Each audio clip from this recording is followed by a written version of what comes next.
President Biden's broken borders and his DHS Secretary Alejandro Mayorkas testifying on Capitol Hill today, ducking responsibility for what we're seeing, this humanitarian crisis down there at the border. He says the administration has effectively managed, his word, effectively managed the flow of migrants. He's also blamed former President Trump and called on Congress to fix this crisis. All right, let's welcome in now Texas Land Commissioner and candidate for Texas Attorney General George P. Bush. Great to have you with us, Commissioner. Great to be with you, John. I don't know if you've been following this hearing closely with Secretary Mayorkas, but here's something that he said referring to Congress needing to fix the crisis. Take a listen. We inherited a broken and dismantled system that is already under strain. It is not built to manage the current levels and types of migratory flows.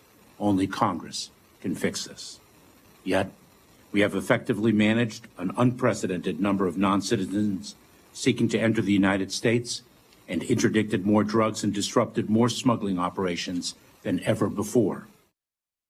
Now, what we'll never know is how many drug trades they didn't stop. Also, for them to blame this on, it's not our fault, we inherited this problem, doesn't sound like anyone in this administration is willing to step up and take responsibility.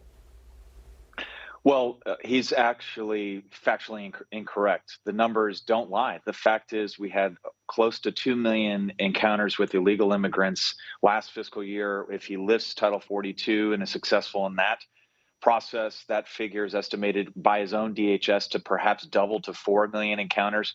That doesn't include the gotaways that are undetected by federal law enforcement. Look, Secretary Mayorkas, late in 2021, sent out a memo to ICE agents to not arrest illegals within our country unless it's incident to a violent crime. This administration has chipped away at a law and order and following the Constitution.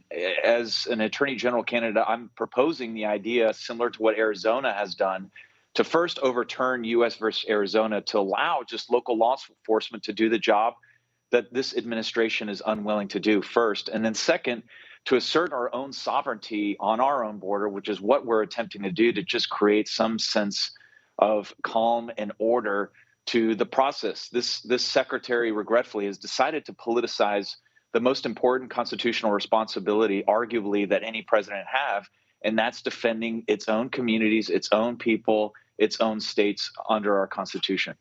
I mean, this is really a big change, especially it's a contrast to what we just heard from Alejandro Mayorkas saying only Congress can solve this. But we've seen how effective the states can be, not by choice, but just because they have to. Both Texas and Arizona have had to deploy their own resources. And, we saw this week that can be fatal. It shouldn't be a Texas National Guardsman down there doing that job in the first place. Absolutely right. And he's only correct to the extent that Congress can close loopholes. That's when I talk to Border Patrol agents every day, and I was just in the Rio Grande Valley, which encounters 40% of all illegals across the entire U.S.-Mexican border. They tell me that we need to close one of the biggest gaping loopholes in applying for asylum in our country, and that is reinstalling the Remain in Mexico policy. And that's where President Trump was absolutely right by establishing bilateral agreements with the three triangle countries south of Mexico to say that if you're going to apply for asylum, you got to do it in your country of origin, not within our own country, because we know that that process is being abused. Look, I just flew back from El Paso to my campaign headquarters here in Austin, and there were Haitian asylees, there were Afghan asylees. Folks from all over the world are taking advantage of this gaping loophole that the Congress is not addressing.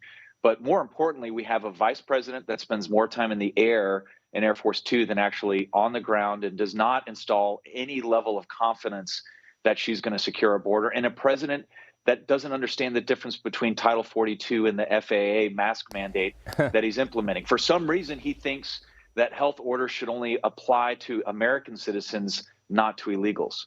Yeah, that's the key point right there, and why so many people find this just ridiculous that they would do that. I also want to play Jen Psaki and how she talked about Bishop Evans. He's the Texas National Guard soldier who died there on the border. A lot of people said she sounded cold. Here she is.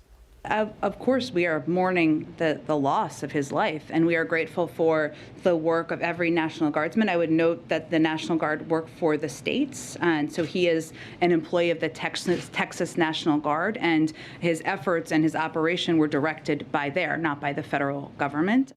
And again, you can kind of hear the common thread between that soundbite and what we heard from Mayorkas today. Not our fault.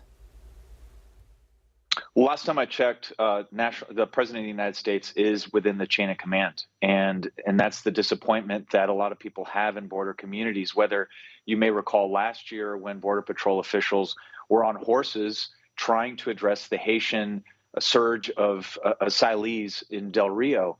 And yet this president called them racist, and it conjured up images of slavery when these law enforcement officials are doing their best to do their job.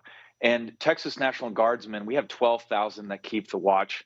That number probably will escalate, along with Texas DPS troopers that are enforcing state criminal trespassing law and doing the job that many federal agents feel either overwhelmed or unable to do. And as Border Patrol will share with you, half of them are processing or changing diapers, not keeping the watch. So it's states like ours that are doing this valiant work. The least that Jen could do is just say, we mourn his loss. Yeah, they could put out a statement. They didn't even do that. They could have released a statement. You know, they also could have released a statement exonerating those other Customs and Border Patrol officers they accused of whipping Haitian migrants. But that's too much to ask, of course, George. One last question for you, kind of on a personal note.